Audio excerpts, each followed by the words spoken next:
আসসালামু আলাইকুম গায়েস, আশা করি সবাই ভালো আছেন। তো আপনারা যারা বাচ্চা আছে মাদ্রাসায় পড়ান, আপনারা সাবধান। একটা ভিডিও আপনারা দিতেছি, ভিডিওটা দেখলে বুঝতে পারেন মাদ্রাসায় কিন্তু হুজুরেরা থাকে না, নরপশুও থাকে, এটা বুঝতে হইব।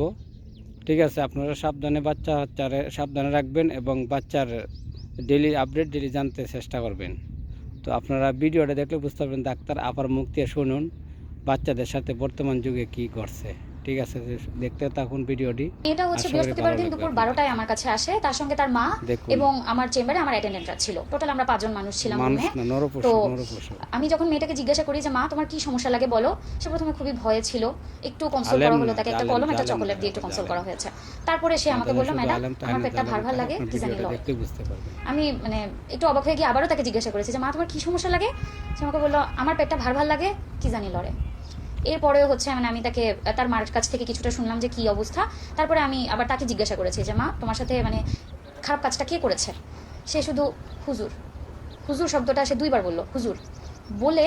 বাচ্চাটার পুরো ফেসে আসলে এতখানি ভয়ের এক্সপ্রেশন ছিল, সে এদিক ওদিক তাকাচ্ছে রীতিমতো। সে কমফোর্টেবল না, সে একদমই আনকমফোর্টেবল, চোখে মুখে পুরোপুরি ভয়। এবং সে বারবার হুজুর ওয়ার্ডটা 2বার রিপিট করার পরে বাচ্চা আর কোনো কথাই বলতে আগ্রহী না। সে আর কোনো কথাই বললো না। পরে আলট্রাসোনোগ্রাফি রুমে আবার তার মা ছিল। আমরা যখন বাচ্চাটার আলট্রাসোনোগ্রাম করি তার মা ছিলেন রুমে। তার মার সামনেও আমি তাকে বারবার বলেছি যে মা এরকম কেউ করলে, কেউ ব্যাড টাচ করলে তাকে মার দিতে হয়, তোমার মা কি তোমাকে বলেননি? তো সে দেখলাম যে বাচ্চাটার আসলে কোনো নেই, আগ্রহী নেই তার এই কনভারসেশনটাতে। সে শুধু একটাই হুজুরের নাম উচ্চারণ করলেই তার একটা চোখে মুখে ভয়, এবং সে আর তখন চোখে চোখ রেখে কথা বলতে পারে না এদিক ওদিক তাকে। এই মেয়েটা হচ্ছে ইয়াতিম, তার বাবা ইন্তেকাল করেছেন অন্তত আরও 4-5 বছর আগে। তো এই মেয়েটা তার নানির কাছে মানুষ, নানির বাড়িতে থাকে। আর মেয়ের মা সংসারের খরচ জোগানোর জন্য সিলেটে গৃহকর্মীর কাজ করেন, মানুষের বাসায় গৃহকর্মীর কাজ করেন। তো মেয়েটাকে তিনি এলাকাস্থ ফাতেমাতুজ জোহরা মহিলা মাদ্রাসায়, কওমি মাদ্রাসা ফাতেমাতুজ জোহরা কওমি মাদ্রাসায় ভর্তি করেন। যে মাদ্রাসার প্রতিষ্ঠাতা পরিচালক হচ্ছেন আমানুল্লাহ সাগর এবং ওনার ওয়াইফ হচ্ছেন এই প্রতিষ্ঠানের মেইন দায়িত্বে, উনি হ্যান্ডেল করেন সবকিছু। তো গত নভেম্বর মাসে নাকি বাচ্চাটাকে ছুটির পরে বারান্দা ঝাড়ু দেওয়ার জন্য বলা হয়। আমানুল্লাহ সাগর হুজুরি নাকি বাচ্চাটাকে বলেন বারান্দা ঝাড়ু দিয়ে তারপর বাসায় যেতে। তো বাচ্চা বারান্দা ঝাড়ু দেওয়া শুরু করে।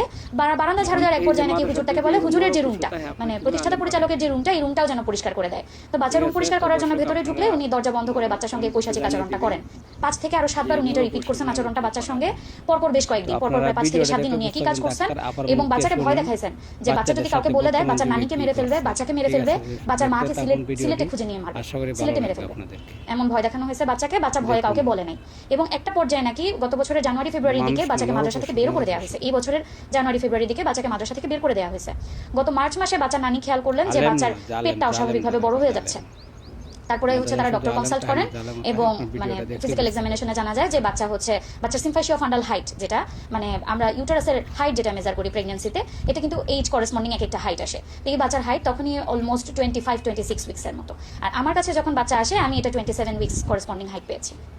আমি নিজেও একজন শিশু সন্তানের মা, আমার নিজেরও 5 বছরের একটা মেয়ে বাচ্চা আছে। আমি আসলে এই বাচ্চার ভবিষ্যৎ নিয়ে আমি কিছু চিন্তা করতে পারছি না, আমার মাথায় আসলে আসে না।